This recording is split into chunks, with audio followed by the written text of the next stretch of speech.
Предлагаем обзор экономических, мировых, спортивных и других новостей. И для начала озвучим актуальный курс валют. По информации Центробанка России, доллар остановился на отметке в 80 рублей 03 копейки. Евро стоит сегодня 87 рублей 49 копеек. Покупает американскую валюту по лучшей цене сегодня Совкомбанк, это 78 рублей 70 копеек. Продает Солидбанк по 80 рублей 90 копеек. Самый выгодный курс покупки евро сегодня в Совкомбанке 86 рублей 60 копеек. Но продают европейскую валюту по самой выгодной цене в Росбанке 88 рублей. Объем проектного финансирования строительства жилья в январе-марте достиг 5 триллионов рублей. Об этом говорится в материалах Центробанка. В банке при этом отметили, что темп прироста портфеля проектного финансирования жилья в первом квартале 2023 года при этом замедлился относительно четвертого квартала 2022 года на фоне снижения объемов запуска новых проектов и большого ввода объектов в начале года.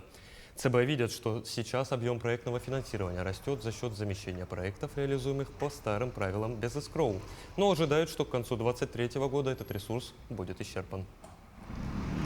Правительство страны расширило параметры льготного кредитования производителей молочных смесей и лечебного питания для детей с орфанными заболеваниями и взрослых с туберкулезом, онкологией и с сахарным диабетом, а также лежачих больных. Соответствующее постановление Кабмина вступает в силу сегодня. Согласно документу, срок ранее выданных льготных кредитов на строительство предприятий по производству сухих ингредиентов и молочных смесей из них продлят с 8 до 12 лет. Также для новых заемщиков с 70 до 100% ключевой ставки ЦБ увеличат размер субсидирования кредитов, которые можно получить на строительство, реконструкцию, модернизацию и переоснащение производств специализированного лечебного питания. Минфин страны предлагает взимать НДФЛ по стандартным ставкам в 13-15% с заработков тех россиян, кто в силу переезда за границу утратил налоговое резидентство России, но остается штатным дистанционным сотрудником и ряда фрилансеров, работающих на российских заказчиков. Сейчас такие лица могут вообще ничего не платить в российскую казну. А ранее Минфин предлагал облагать их заработки по ставке в 30%. Образован Координационный совет при правительстве страны по реализации национальной стратегии действий в интересах женщин на 23-30 годы. Новая структура будет координировать действия властей разных уровней, а также общественных, научных и других организаций по вопросам улучшения положения женщин в России. Напомню, ранее Кабмин также утвердил план реализации национальной стратегии действий в интересах женщин, согласно которому государство будет стимулировать рождаемость, поддерживать мам с детьми, способствовать особым условиям труда семейным работникам. Отдельное внимание уделять женщинам в трудной жизненной ситуации. Также женщин планируют активнее вовлекать в экономическую, политическую и социальную жизнь.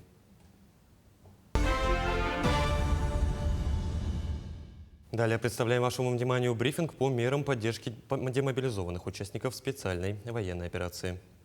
Елена Николаевна, расскажите, пожалуйста, о мерах поддержки демобилизованных участников СВО. Медицинскими организациями, подведомственными Министерству здравоохранения Республики Саха-Якутия продолжается налаженная работа по оказанию медицинской помощи и реабилитации демобилизованным участникам специальной военной операции.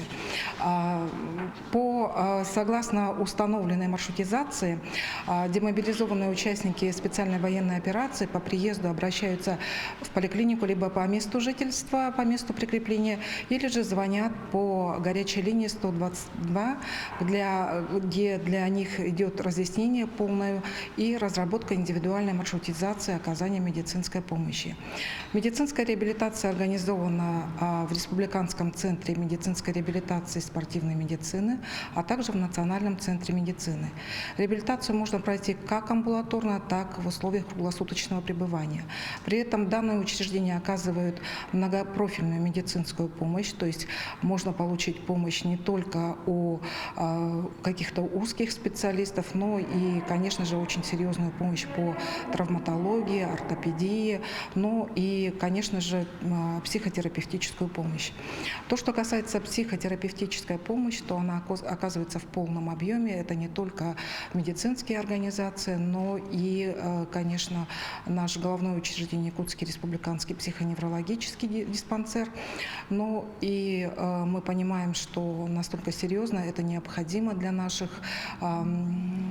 воинов, которые, собственно, отдают долг Родине, да, но и такое направление, как анонимная бесплатная наркологическая помощь, она оказывается тоже головным учреждением, нашим наркологическим диспансером.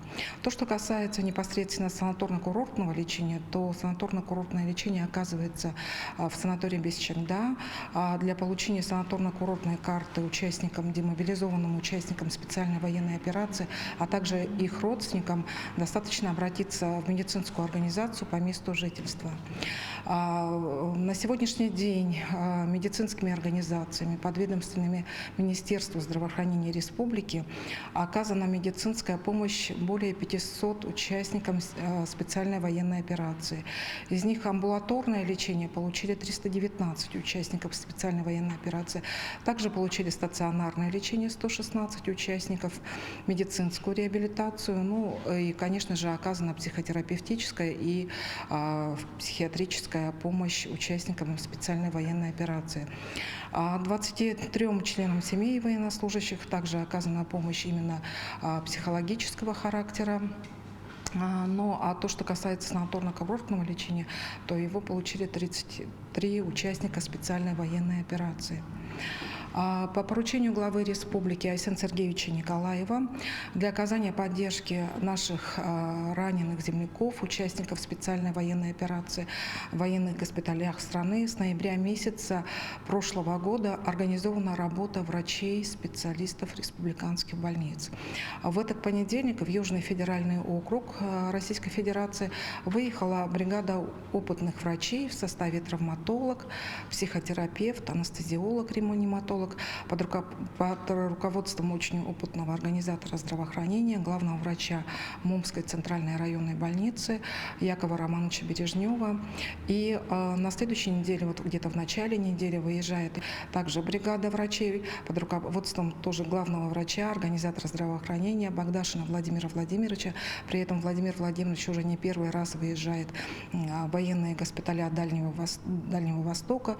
При этом практически в этот раз будут охвачены все города, где есть военные госпиталя. И, собственно, на сегодняшний день, общаясь с постпредством по Дальнему Востоку, наши раненые участники специальной военной операции очень ждут как раз наших медиков. Спасибо большое. Это был брифинг по мерам поддержки демобилизованных. Ну а мы идем далее. Колл-центр 122 продолжает принимать звонки в круглосуточном режиме. С начала этого года поступило уже 16 580 звонков. На прошлой неделе были особенно актуальны вопросы снабжения, отпуска, проезда в отпуск и обратно мер поддержки семей военнослужащих медицинской реабилитации. Об этом на брифинге сообщила руководитель горячей линии 122 Мария Винокурова. Она отметила, что отпуск предоставляется военнослужащим в любое время года с учетом необходимости чередования периодов их использования, а также обеспечения боевой готовности воинской части и в соответствии с планом отпусков. Продолжительность основного отпуска военнослужащих увеличивается на количество суток, необходимое для проезда к месту использования отпуска и обратно, то есть не менее одних суток в один конец, но не более чем на 15 суток. В Тампонском районе множество отзывчивых и неравнодушных жителей, которые находят разные способы сделать вклад в поддержку военнослужащих ВСВО. При добровольческом отряде работают группы «Солдатские семьи Тампо», группы по пошиву и вязанию, которые возглавляют матери мобилизованных солдат. Помощь оказывают также и земляки, живущие в разных регионах страны, где призванные в армию проходят военную подготовку. В июне второй раз в зону специальной военной операции выйдет глава Тампонского района Яков Степанов, который встретится с ребятами и передаст им посылки от родных и земляков.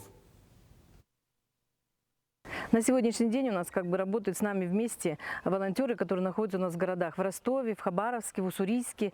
И когда в Ставрополе, когда мы к ним обращаемся, они сразу, конечно, нам оказывают помощь и непосредственно ездят в магазины или на рынке, закупают то необходимое, которое нужно будет для наших, именно в тот момент для наших ребят. Вот. И также на собранные средства на сегодняшний день мы приобретаем в основном спецтехнику, то есть это квадрокоптеры, тепловизоры, специальное оборудование для наших снайперов. Ну, еще что хочу сказать. Мы сегодня вообще, конечно, гордимся нашими ребятами. У нас сегодня уже 3 наших ребят, молодых, вообще как и парни, которые получили 2 ордена мужества и медаль за отвагу. Поэтому мы очень гордимся и очень рады, что у нас именно такие ребята, которые ушли защищать нашу Родину. И поэтому, когда они приезжают в отпуск, мы, в общем-то, с удовольствием их встречаем, общаемся, пьем чай. И они нам рассказывают, как они служат. А мы, тем не менее, конечно, все, что от нас зависит, стараемся им помочь. В Мирном казахская община помогла волонтерам, которые ежедневно трудятся в поддержку участников специальной военной операции. Казахская община Атамекен передала швейные машинки и столы волонтерскому штабу «Золотые руки ангела». Благодаря этому труженицы смогут изготовить еще больше тактических носилок, медицинских сумок и эвакуационных строп для выноса раненых из зоны соприкосновения. Наш проект назывался «Своих не бросаем».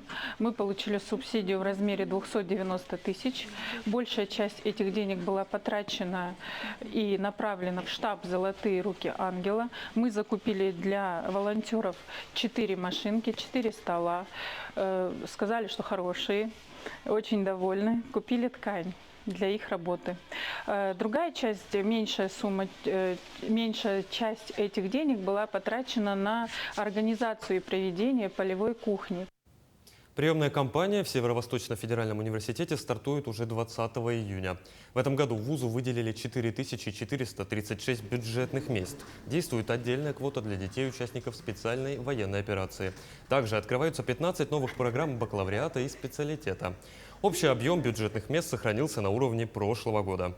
По всем уровням профобразования выделено 4436 бюджетных мест, в том числе по программам СПО 345 мест, по программам бакалавриата и специалитета 3144 места. Остальное – это магистратура, аспирантура и ординатура. Ежегодно популярными остаются образовательные программы финансово-экономического института и юридического факультета. Студенты Алданского политехникума вошли в состав отряда для участия в поисковой экспедиции, которая проходит в рамках Всероссийской военно-исторической акции «Вахта памяти. Сталинградский рубеж». В ходе поисков обнаружены останки 19 бойцов. В числе находок оказались и иные значимые предметы. Подробности в сюжете Татьяны Вахниной.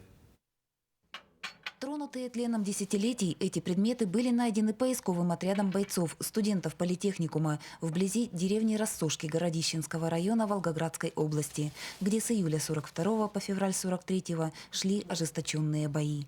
Находки будут храниться в музее техникума. Часть поднятых вещей скоро должна прийти посылками. Идут каска должна идти и магазины от пулемета. Поисковая экспедиция проходит в рамках Всероссийской военно-исторической акции «Вахта памяти-2023. Сталинградский рубеж». Под Волгоградом отряд из Якутии, в который вошли 6 человек, работал 11 дней. Лагерь стоял в чистом поле, то есть были на самообеспечении. То есть сами готовили себе, сами заботились о продуктах, о воде и прочем. Заехали вечером, начали располагаться, расставляться. Под вечер уже все сделали. И начали ходить по другим лагерям, знакомиться. Поисковые работы вблизи деревни Рассошки вели порядка 350 человек. Отряды прибыли из разных регионов России. Студенты Алданского политехникума не впервые принимают участие в вахте памяти. Возможности ведения столь масштабной работы открываются благодаря Всероссийскому военно-историческому обществу, к которому техникум присоединился в прошлом году. Ребята приезжают совершенно другими людьми, совершенно по-другому представляя и оценивая те исторические факты и события, которые были в нашем государстве. Бесценным становится любой найденный в ходе поисков предмет. Наиболее сильные впечатления участники экспедиции испытывали при обнаружении останков бойцов. Случалось так, что взрывная воронка становилась одной могилой для нескольких человек. Подняли нашим небольшим отрядом 19 бойцов. То есть, сначала долго ходили, искали, то есть и по степям, и по балкам. Ты поднимаешь бойца, это притрагиваешься к истории, так сказать, изучаешь эту историю. Потому что копать и поднимать это очень тяжело. Останки бойцов будут преданы земле. Родственники тех солдат, которых удастся опознать, будут оповещены об обнаружении их близких. Предполагается, что церемония захоронения павших в боях состоится осенью, а их подвиг останется бессмертным. Татьяна Вахнина, Сергей Шипачев, Александр Лукин, Алдан. Как только на реке Леня в районе Якутска закончится активная фаза ледохода, сразу откроется паромная переправа Якутск-Нижний Бестях. Команды паромов уже сейчас начали подготовку своих судов к навигации. О том, как паромы готовят к работе, расскажет мой коллега Александр Хавренко. Александр, приветствую тебя. Тебе слово. Приветствую, Петр, спасибо. Мы сейчас находимся на борту теплохода «Паром-8», который готов, практически уже полностью готов к навигации. Сейчас идут последние приготовления. На палубе настилают полы, тут уже все покрашено, все побелено, все приведено в идеальный вид. Осталось пройти проверку Роспотребнадзора, еще пара официальных органов. И, в принципе, как только погодные условия позволят, паром готов будет выйти в навигацию.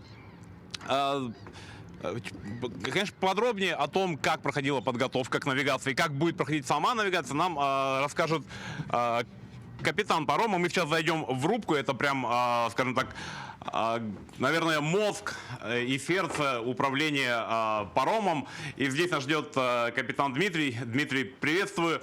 Ну, как перезимовали? Первый вопрос. Здравствуйте. Ну, перезимовали отлично. Раз мы в полном составе, все готовы к труду и обороне. Теплоход фактически готов к навигации 2023. Осталось штрихи финальные и документация, да, это предоставление Роспотребнадзору, портовому контролю, и дабы уже начать с чистого листа новую навигацию. Но вот в прошлом году, 26 мая, был первый рейс. В этом году есть какие-то прогнозы? Ну, прогнозы у нас, в принципе, как пароход будет готов, документация. Мы основываемся на безопасности именно за наших пассажиров, чтобы ледовая обстановка как пройдет. И если будет все чисто, получим добро, мы сразу выходим. Да, еще у меня такой вопрос. Мы перед эфиром здесь смотрели. Я смотрю, что, в принципе, паром еще стоит на льду. Не помешает ли это выйти в навигацию? Нет, это технические мероприятия будет. Просто размываться теплоход. Когда получается затон, если разойдется, лед будет свободное пространство, мы спокойно оковы сбросим и полным ходом пойдем вперед. Ну и хочется немножечко, чтобы вы рассказали нам о тех людях, кто работает на пароме, о команде, сколько человек. Есть ли новенький или у вас старый сложившийся коллектив? Ну, в основном у нас коллектив сложившийся, 10 человек. Нынче у нас вот есть курсант, молодое поколение, так сказать, передаем опыт. Будем потихоньку, помаленьку поднимать по одному человечку до капитанских, так сказать, погон. Большое спасибо. Ну и мы сейчас поговорили конкретно об этом теплоходе, конкретно об этом пароме. И хочется, конечно, всех интересует, сколько будет всего паромов, как часто они будут ходить, насколько они готовы. И мы тоже можем ответить на эти вопросы. Николай Васильевич нам об этом расскажет. Николай Васильевич, добрый день. Ну, сколько теплоходов, паромов планируется выпустить в эту навигацию? Добрый день. Значит, в эту навигацию у нас планируется выйти 15 паромов по направлению Якутск-Нижний Бестях. Значит, перевозчики такие, как первая, вторая паромная переправа, значит, ИП Гладких, ИП Печенин, Ассоциация строителей АЯМ, ПАО, ЛОРП, ООО Транссервис. То есть это те перевозчики, которые будут работать на данном направлении. В период, первые дни, когда навигация будет возможно уже открыть, значит, первые дни 12 паромов планируется первоэтапный выход. Потом уже будем наращивать их количественно. Что касается нашего альянса паромщиков, которые входят в вышеперечисленные перевозчики, то мы традиционно уже для нашего населения будем предоставлять услугу по перевозке через накопитель. Это в Якутске и в Нижнем Бестяхе. Значит, интервал движения также будет составлять 30 минут от одного до второго рейса. Значит, одно из новшеств, которые я с удовольствием сегодня хочу вам презентовать, то, что на стороне Якутска впервые за всю историю мы реализовали свою задумку и построили благоустроенный туалет, который наши пассажиры будут даже приходить и, значит, свои надобности уже справлять в новом построенном туалете, в котором есть центральное водоснабжение, канализация. Поэтому милости просим, работаем для населения, для его удобства. Это очень здорово. А есть уже какая-то информация о тарифах? Может быть, если не конкретные цифры, то увеличится, уменьшится по сравнению с прошлым годом? Ну, в отношении тарифной политики, естественно, мы здесь работаем в тесном контакте и Министерство транспорта, и Государственный комитет по ценообразованию.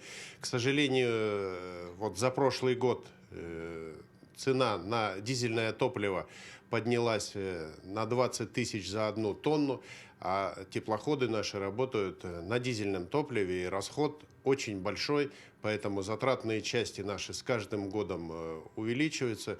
Говорить о снижении тарифов мы в условиях экономики мы просто не можем себе такое позволить, поэтому повышение тарифов планируется, но оно, в общем-то, для населения не будет таким каким-то жестким, поэтому вот так пока идет экономические обоснования. Спасибо большое.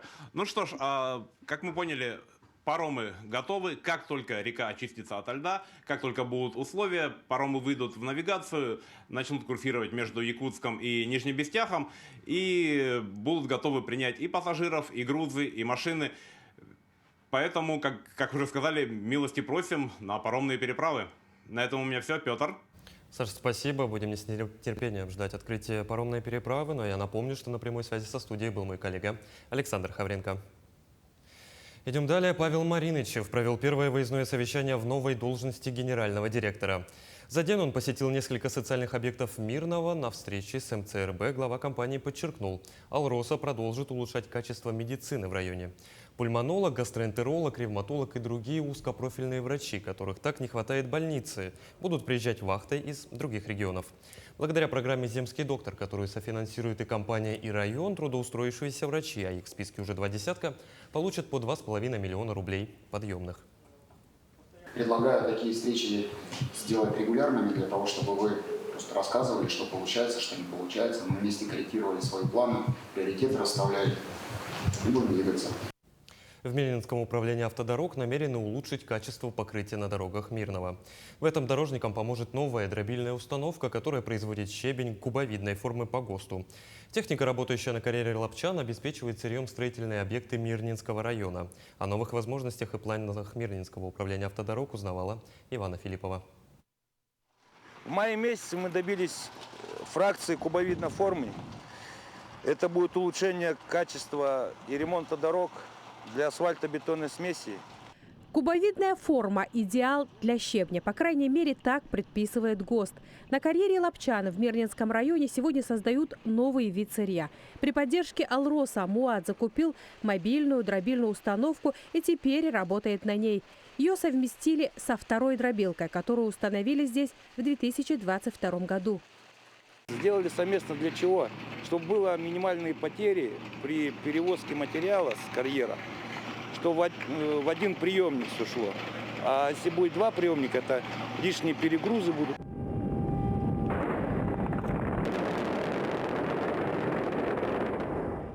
Скальный грунт для получения щебня добывают здесь же, на карьере. В марте специалисты провели взрывные работы. А сегодня на объекте работает 3 вида техники – экскаватор, самосвалы и погрузчик. Сырье загружают в бункер, просеивают и распределяют по дробилкам. На выходе получают щебень 7 фракций – и мелкий, и крупный. С помощью данной дробилки, которая позволяет нам до 200 тонн получать качественного товарного щебня, МУАД сможет выполнить производственные задачи, поставленные перед нами акционерной компанией, а также повысить качество ремонта автомобильных дорог. Произведенный щебень МУАД используют для строительства нового аэропорта, капитального ремонта автодороги Вилюй и асфальтирования улиц в городе. Тем временем в Мирном стартовал ямочный ремонт. Щебень новой формы из карьера ловчан уже замешали в асфальтобетонную смесь. До конца мая дорожники обновят полотно на всем протяжении шоссе Кирова, участки на улицах Аюнского, Ленина, Мухтуйская и Чернышевском шоссе. Так что понять, действительно ли дороги станут лучше, водители смогут уже в этом сезоне. Иванна Филиппова, Кирилл Шолохов, медиакомпания «Алмазный край». Юбилейную дату со своего открытия отмечает ожоговый центр. В статусе центра имени Божидонова учреждение работает уже 1,5 года. А новый статус позволил центру приобрести современное высокотехнологичное оборудование. Сейчас в операционной медучреждении находится моя коллега Марферина Алексеева. Марферина, приветствую. Расскажи о центре и преимуществах современного оборудования. Единственный в республике ожоговый центр в этом году исправляет свои 30 лет. Если немножко рассказать об истории, то свою деятельность он начал как термическое ожоговое отделение в 1932 году, а затем уже ожоговое отделение. И вот в 2021 году это уже как ожоговый центр. Хотелось бы отметить, что здесь работают высококвалифицированные профессионалы своего дела, так как они работают круглые сутки на всю республику, то есть производятся различные вылеты в наши районы республики, санрейсы. Да? Ну и как вы можете заметить, позади меня проходит операция, прям процесс операции как раз-таки этим новым оборудованием, которое называется гидронож. И сейчас мы узнаем у врачей, хирургов, как зарекомендовал себя новый аппарат, чем он лучше, чем прежний. Раньше получается, один из этапов аутодермопластики у нас очищение ран происходит. Да? Раньше у нас это производилось дерматомом, он у нас более грубо работает. А сейчас у нас есть такой аппарат, гидрохирургическая система называется Versajet. Получается, если по-простому говорить, очистка водой происходит. Там идет тонкая струя под большим давлением, и она очень хорошо более щадящая и более тонко она может очистить рану. Вот так вот она выглядит. И тут у нас, получается, идет струя воды, которая под напором очищает рану. Благодаря этому рана более не сильно травмируется в этом. И когда мы производим дальше аутодермопластику, само приживление аутотрансплантата, она более удовлетворительна, лучше. И в ранние сроки. Да, и получается, раньше мы без Versajet могли длительное время могли ожидать пересадки, а сейчас мы это можем делать уже на более ранних сроках, благодаря этому аппарату. То есть время заживления и оздоровления пациента сокращается. Да? Примерно сколько? Примерно, можно сказать, 1,5, и в некоторых случаях даже в 2 раза может быть сокращаться срок лечения. В основном где-то в среднем 1,5 раза. При больших ожогах даже спасает жизнь, можно сказать. Да. Ранее это. Получается, 1,5 года, да, уже используете это данное оборудование, и насколько стало работать удобнее, и вообще, как вы сказали, спасает жизнь даже, да? То есть были такие случаи, когда действительно, прям себя очень хорошо зарекомендовала и оправдала все ожидания, да? Да, такие случаи у нас были. Он у нас незаменим при при обширных поражениях.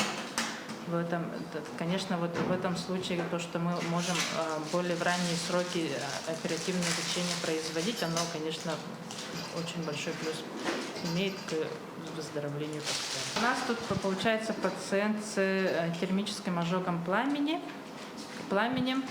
Мы сейчас взяли донорские участки, со спины мы взяли его кожу, а Versajet'ом мы очистили рану, и сейчас будем уже саму пересадку производить. Спасибо вам большое. А более подробнее о других различных оборудованиях и больших достижениях центра за 30 лет мы уже расскажем в вечерних новостных эфирах. Коллеги. Марферина, спасибо. А мы идем далее. В этом году сложилась напряженная эпидобстановка по коре. По всей России зафиксировано более 1000 зараженных людей. В зоне поражения 44 региона. В Нерюнгринском районе обнаружено 2 очага. Ирина Жданова разбиралась в проблеме. Оба случая – это люди, приехавшие в Нерюнгри из других регионов. По каждому проведены все необходимые мероприятия, такие как уточнение прививочного статуса всех пассажиров самолета, работа с персоналом на рабочем месте заболевшего корью и необходимая вакцинация. По месту проживания также проводится работа не только по квартире, в которой обнаружен человек, а в связи с тем, что корь является высококонтагиозным заболеванием,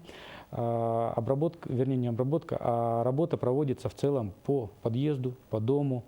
И все люди, которые там находятся, значит, с ними проводится работа по уточнению прививочного статуса, и также при необходимости проводится полноценная вакцинация. Вспышки кори происходят, когда люди не защищены, заражаются и распространяют болезнь среди невакцинированных групп населения. Корь – это острое инфекционное заболевание, она характеризуется с катаральными явлениями, как обычный ОРВИ, ОРЗ, кашель, насморк, температура. Но и самое главное – появление сыпи, конечно. Это очень характерно для кори. Ну и сыпь тоже имеет свою особенность.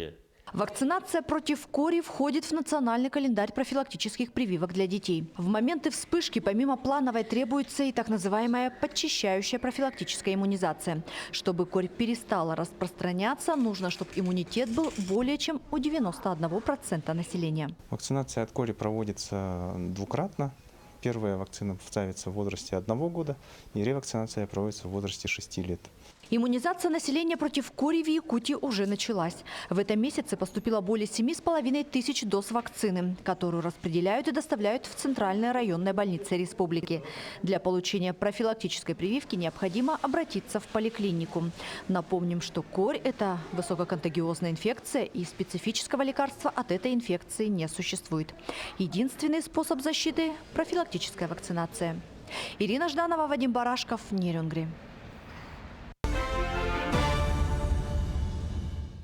В Якутске осудили няню, которая систематически избивала своих воспитанников. Суд назначил ей наказание в виде 3 лет лишения свободы в колонии общего режима. Как сообщает прокуратура Якутии, 34-летняя жительница Якутска с 9 по 21 января 2023 года присматривала за оплату за 2 мальчиками – 2 и 4 лет. Мама детей, обратив внимание, что у сыновей изменилось поведение, установила скрытую видеокамеру. Она и зафиксировала издевательство няни над малышами. Прокуратура города Якутска поддержала государственное обвинение по уголовному делу в отношении 34-летней местной жительницы. Она осуждена за совершение преступления, предусмотренного пунктами А, Г, части 2 статьи 117 Уголовного кодекса Российской Федерации. Истязание, совершенное в отношении 2 несовершеннолетних.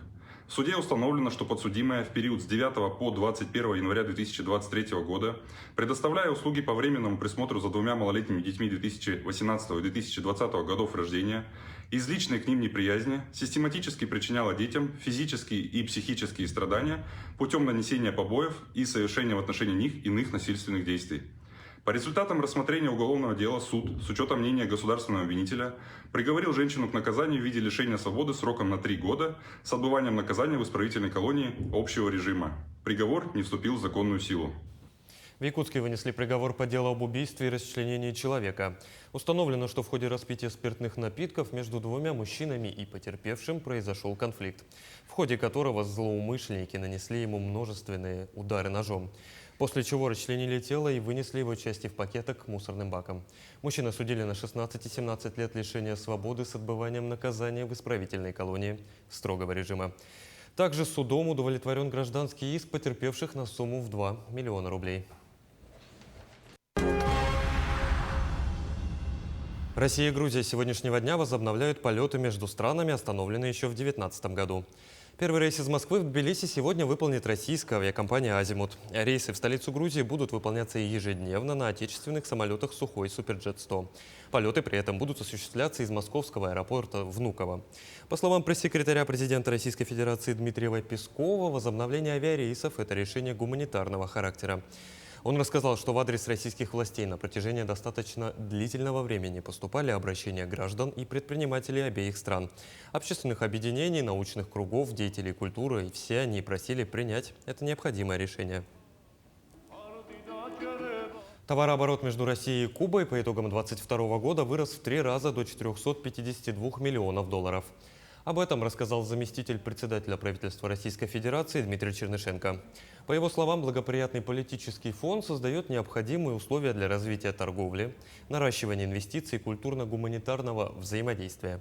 При этом, как подчеркнул Чернышенко, Россия согласовывает также и формат работы российских банков на Кубе и переход на расчеты по проектам в рублях.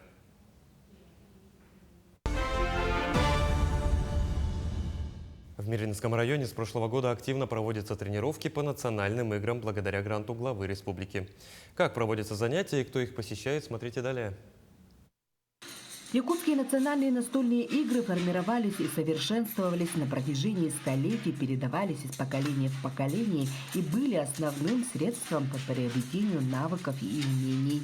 В Мирнинском районе благодаря гранту главы республики «Спорт без границ» с осени прошлого года регулярно проводятся тренировки.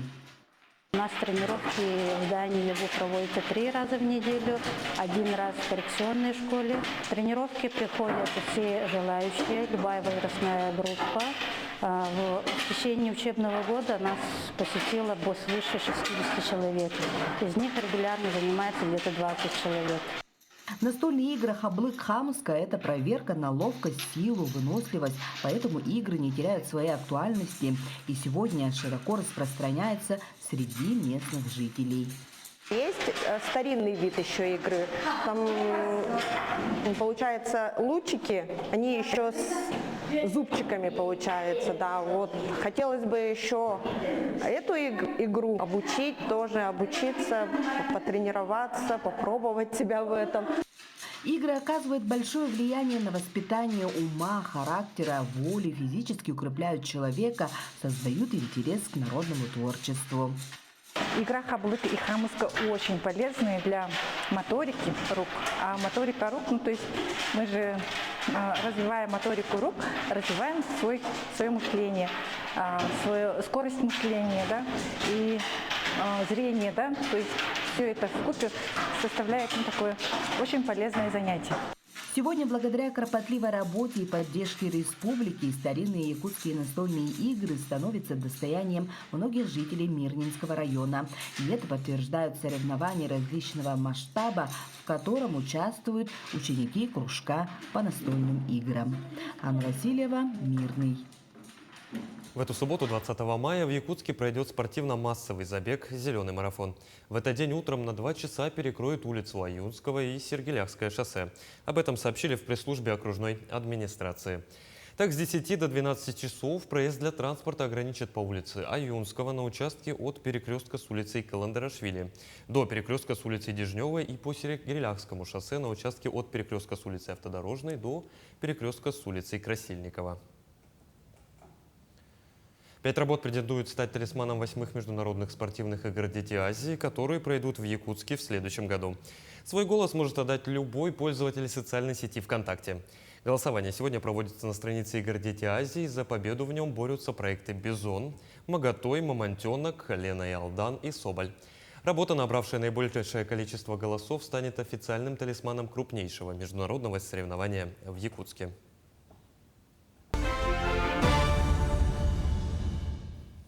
19 мая называют днем рождения пионерской организации. В советское время это был один из самых главных праздников школьников от 9 до 14 лет. Сейчас эта дата объединяет всех, кто сохранил память о том, как был пионером, кто знает и помнит историю своей страны. Ирина Жданова продолжит тему. Пионерская организация просуществовала 69 лет. Сейчас массовое празднование с парадами пионеров по всей стране остались в прошлом. Но некоторые традиции все-таки сохранились и стали основой для нового праздника, который пришел на смену Дня пионерии. Это День детских общественных организаций и объединений, который тоже отмечается 19 мая. Валентина Христенко прошла путь от пионера до директора Дома пионеров. И на личном опыте знает все об этой системе воспитания, о занятости детей и о том, как воплощать идеи в жизнь пионерского движения. Конечно, ведущим что было в работе? Это забота друг о друге, это отличная учеба, да? Это воспитание, значит, там, уважение к старшим, естественно, патриотизм. Это всегда было, всегда. И мы встречались, вот эти сборы мы проводили, и сборы 3 поколений, где встречались пионеры, комсомольцы. комсомольцы, коммунисты, ветераны войны.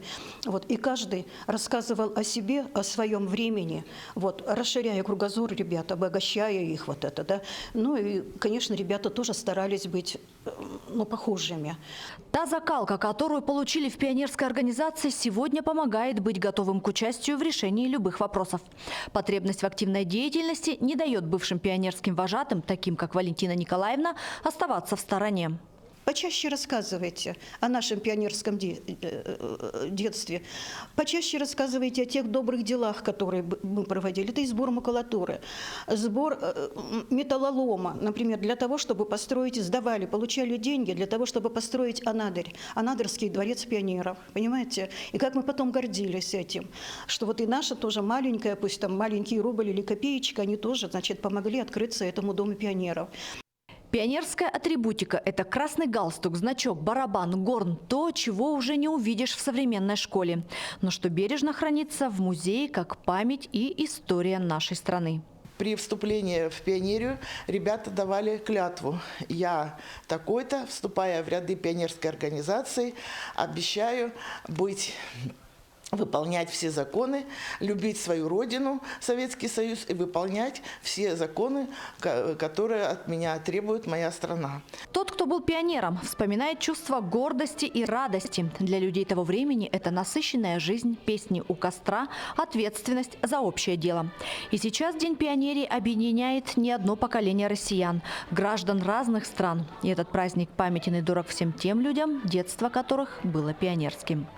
Ирина Жданова, Вадим Барашков, Нерюнгри. Режиссер «Рядового Чаирина» Дмитрий Кольцов получил поддержку Министерства культуры Якутии для своего нового проекта. Сейчас фильм находится на стадии предпродакшена. Детали будущего проекта пока не разглашаются, но завесу тайны для нас готов приоткрыть мой коллега Юрий Осипов, который встретился с режиссером. Юрий, здравствуй. Ждем от тебя подробностей. Да, Петр, здравствуй. Мы сейчас находимся в медиалаборатории, руководителем которой является Дмитрий.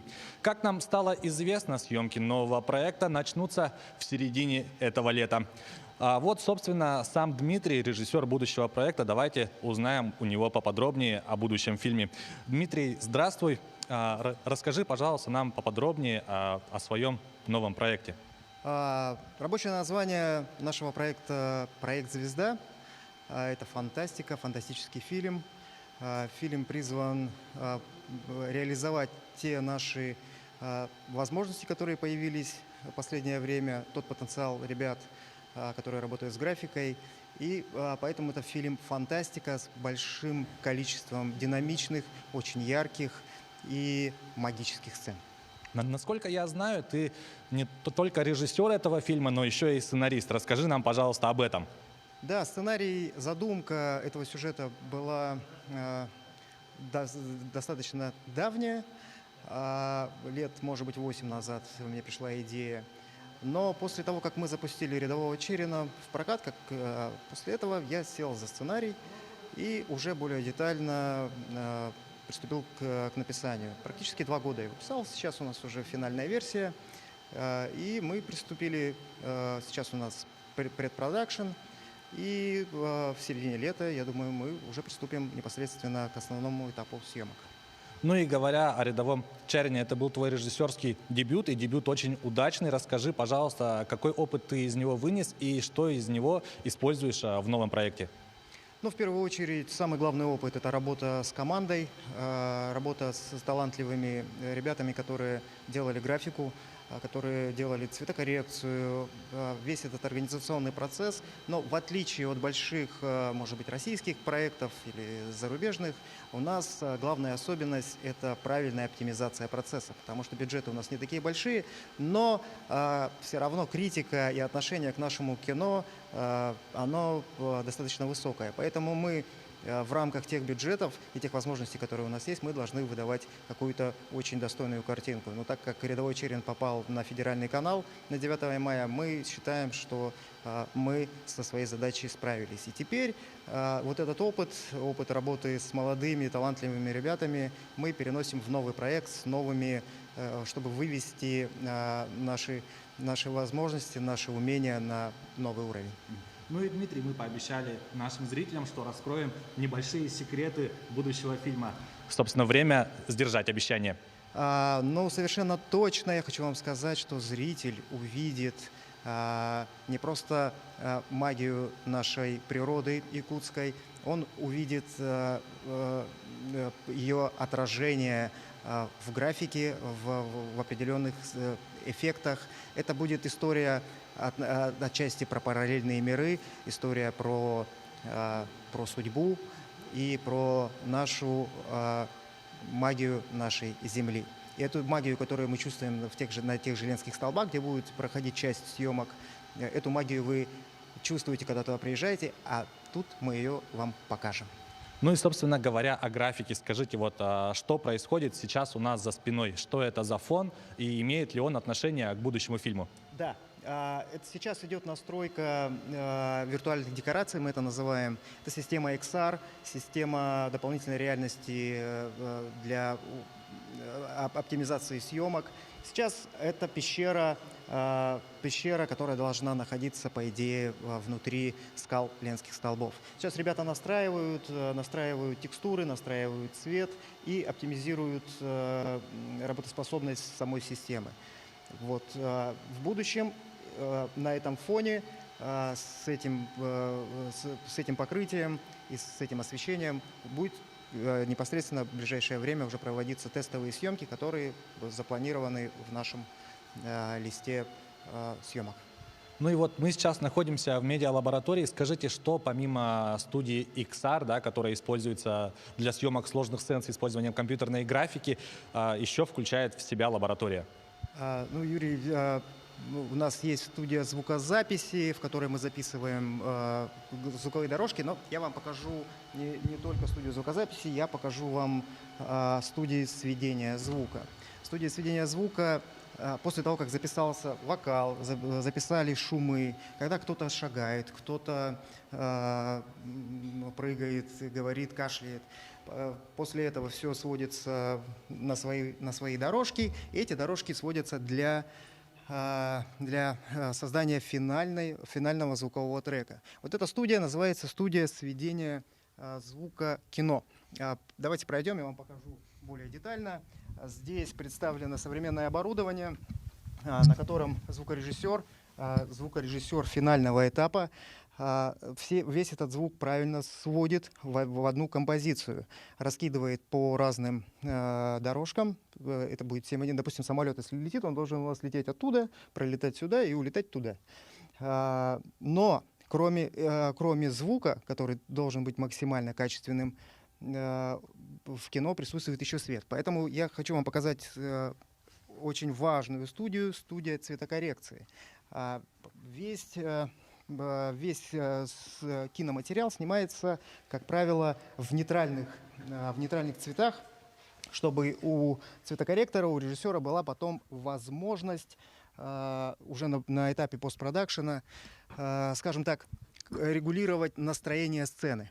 Настроение сцены, она может быть теплее, она может быть холоднее. Поэтому из этих нейтральных цветов потом режиссер и цветокорректор выводят то настроение, которое задумано по сценарию. Но главная особенность вот именно этого помещения в том, что после того, как мы провели цветокоррекцию непосредственно в мониторе, мы должны увидеть, как она будет смотреться в кинотеатре на кинотеатральном экране. Для этого у нас здесь настоящий кинотеатральный экран и кинотеатральный проектор системы DCP, который сейчас присутствует практически во всех больших кинотеатрах. И цветокорректор и режиссер могут отсмотреть материал уже финальный. Здесь, как вы видите, представлены есть места очень даже комфортные. Здесь могут присутствовать режиссер, продюсер, второй режиссер, сценарист и отсмотреть этот весь материал. Но чтобы вы понимали, все эти возможности, они представлены специально для всех наших кинопроизводителей. И доступ к этим студиям у нас сейчас максимально открыт. Мой проект является пилотным, чтобы вывести все эти студии на производственные мощности, на полные мощности. После этого мы приглашаем всех наших кинопроизводителей для того, чтобы уровень не только, скажем, моего проекта, да, а уровень всех якутских проектов, всех якутских фильмов был гораздо выше, и эти студии созданы в первую очередь для этого. Ну и возвращаясь к вашему будущему проекту, какой объем работы предстоит и сколько времени он может занять? Объем работы достаточно большой. Съемки у нас будут порядка 70 съемочных смен, потому что там будут очень сложные съемки и на натуре, и в студии XR, и даже на зеленом фоне будут некоторые элементы сниматься. Большая география съемок, как я уже говорил, там будут и Ленские столбы, и глубокая такая тайга якутская. А потом будет процесс постпродакшена. Вот как раз то, о чем мы говорили. Это цветокоррекция, это запись, перезапись голосовых дорожек и наложение дополнительных элементов графики. И мы очень надеемся, и мы к этому готовы, мы очень надеемся, что к Новому году зритель увидит наш большой фильм. Спасибо вам большое.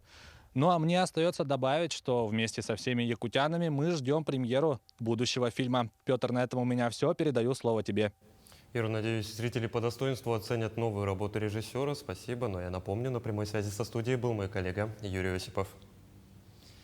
Школьницы Ленска с удовольствием посещают новый кружок. Студия «Арт-Декор» начала работу с прошлого года, а молодой креативный педагог показывает своим ученицам, как можно самим создать предметы декора. Девочки в восторге, занимаются часами. Делают эксклюзивные вещицы и создают с их помощью индивидуальный стиль. Наш корреспондент Светлана Балеева посетила одно из занятий. Заходя в класс, сразу бросается в глаза множество интересных вещиц, созданных руками детей. Это цветочные композиции, ночники из фетра, шляпы в виде больших роз и парящие чаши, объемные украшения и многое другое. Мы работаем с бисером, девочки у меня плетут на станках, мы делаем светильники, работаем с фоамираном, делаем декоры для дома, украшения.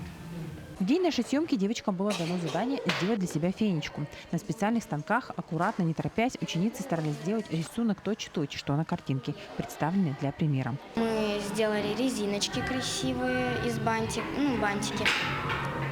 И кто-то плетет еще фенечки, кто-то много чего делает. У каждого своя работа.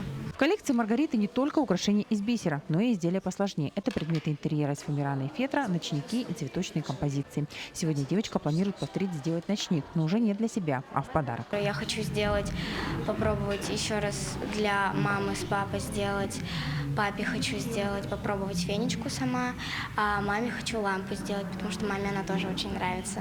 Анастасия Гусева тоже посещает студию «Арт-Декор». Девочка любит шить. Заниматься здесь ей в удовольствие. Мы работаем с нитками, иголками, леской, проволокой и бисером. Сегодня я делала фенечку, доделывала, и сейчас мы делали бантик. Сегодня Анастасия планирует сделать картину из бисера. Педагог одобрила выбор девочки и пообещала помочь. Handmade студию сегодня посещает 15 девочек и 15 женщин пенсионного возраста. Но все желающие могут присоединиться к мастерицам в любой момент. Светлана Балеева, Александр Ильчук, Ленск. В Центре имени и культуры современного искусства имени Гагарина открылась выставка работ петербургского фотографа Андрея Жилина. Выставка приурочена к выходу книги «Саха. Топографические портреты». В поисках материала для издания в 2016 году Андрей организовал 2 экспедиции в республику, за время которой отснял более 5000 кадров. На портретных фотографиях автору позировали представители разных профессий. Среди героев и шаман, и крестьяне, и народные умельцы. Книга «Саха. Топографические портреты» принята в коллекцию научной библиотеки Эрмитажа в Санкт-Петербурге.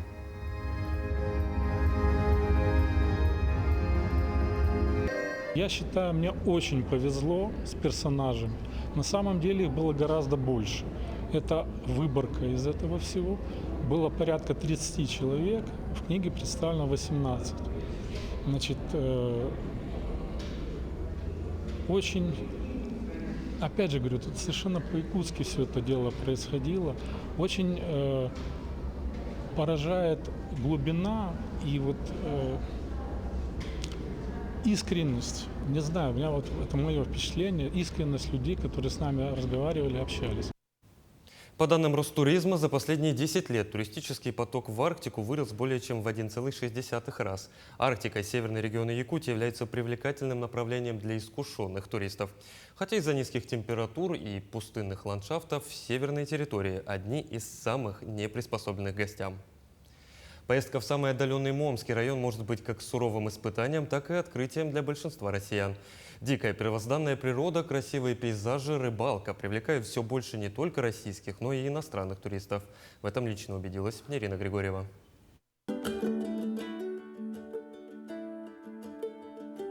Аркадий Корякин работает в парке больше 10 лет. Каждый год по реке Мома везет туристов на большую Момскую наледь.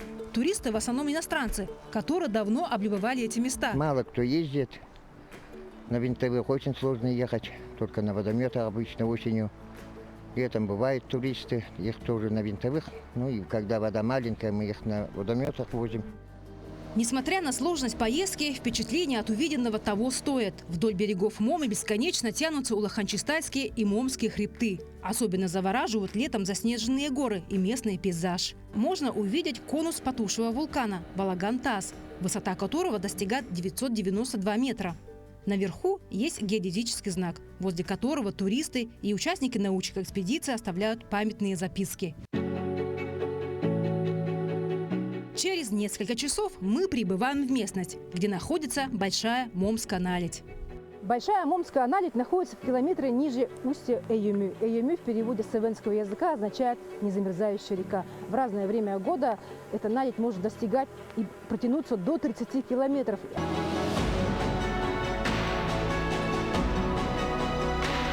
Большая Момская наледь – это слоистое ледяное тело, которое образуется зимой путем замерзания речных и подземных вод. В течение зимы наледь постепенно увеличивается. К концу марта ее длина превышает 30 километров. Это очень красивый участок реки, привлекающий спортсменов-водников, а также фотографов, которые мечтают запечатлеть уникальную красоту. Туристы в отдаленном арктическом регионе появились благодаря известному фотографу и путешественнику Сергею Карпухину. Впервые он посетил Момский район несколько лет назад. Теперь он водит сюда экстремалов-путешественников со всей России. Все это относится к глобальной горной системе Черского, по площадь занимающей больше, чем даже, например, Кавказ, горная система Кавказа. Пожалуй, это одна из самых крупных географических единиц, которую нанесли на карту не так давно. Дикая первозданная природа, красивые пейзажи, рыбалка привлекают все больше иностранных туристов. Госинспекторы природного парка встречают на кордоне всех туристов и помогают им добраться до места назначения. Туристы и иностранцы больше чем интересуются. Насчет природы спрашивают, как живем здесь, как работается. Один раз иностранцы приезжали, да, вот интересно, французы, ходят и сырые грибы кушают.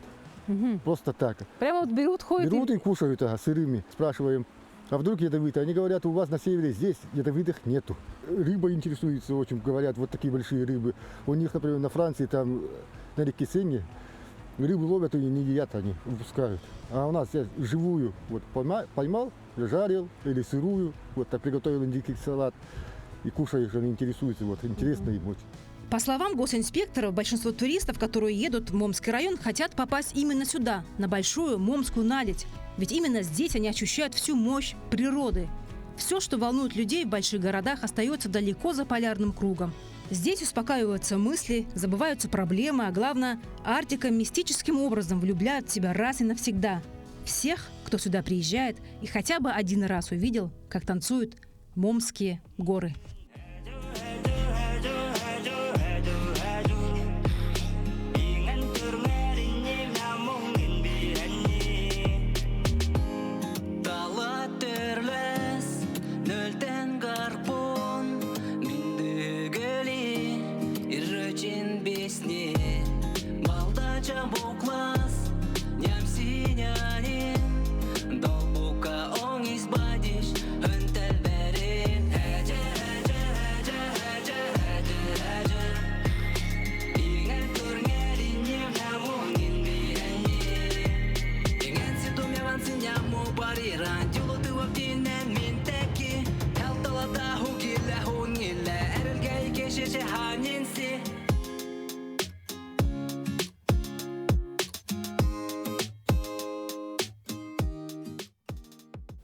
В завершении коротко о погоде в крупных городах республики. В Алдане сегодня плюс 15 градусов днем и переменная облачность.